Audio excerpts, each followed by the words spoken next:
Hi friends, మీకు ఈ video నచ్చినట్లయితే లైక్ చేయండి, సబ్స్క్రైబ్ చేయండి. అరవింద పాపని తీసుకొని గుడికి వస్తూ ఉంటుంది. ఇంతలో కారులో నుండి కిందకు దిగి, శ్రీనివాస, నేను ఆ రాక్షసి చీరతో పడకుండా నిన్ను ప్రతి శనివారం వచ్చి మొక్కుకునేదాన్ని. మళ్ళీ మొదటిసారి ఇదే రావటం, నా పాపను తీసుకొని నీ గుడికి అని చెప్పేసి మొక్కుకుంటూ ఉంటుంది.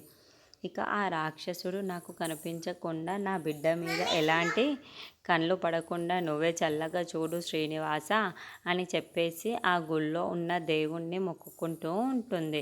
ఇంతలో అక్కడున్న అరవింద అయితే, నేను ప్రతి శనివారం మళ్ళీ నీ దగ్గరికి ఇలాగే వచ్చి మొక్కుకునే విధంగా చెయ్యు.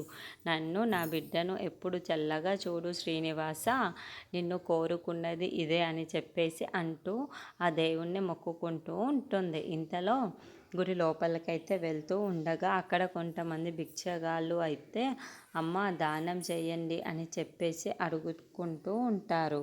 ఇంతలో అక్కడికి మురళీకృష్ణ అయితే కూర్చొని, వచ్చింది అరవింద, దీన్ని ఎలాగైనా సరే ఏదో ఒకటి చెయ్యాలి అని చెప్పేసి అనుకుంటూ ఉంటాడు. ఇంతలో అక్కడున్న బిచ్చగాళ్ళందరూ అయితే, అమ్మ దానం చెయ్యండి అని అనడంతో అక్కడున్న అరవింద అందరికీ అయితే డబ్బులు ఇస్తూ ఉంటుంది.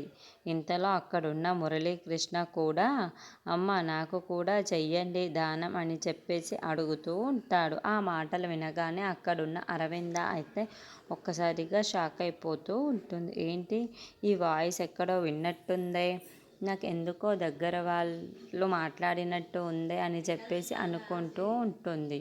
ఇంతలో అక్కడున్న మురళీకృష్ణ మాత్రం ఎవరో గుర్తుపట్టకుండా చూసుకుంటూ ఉంటాడు.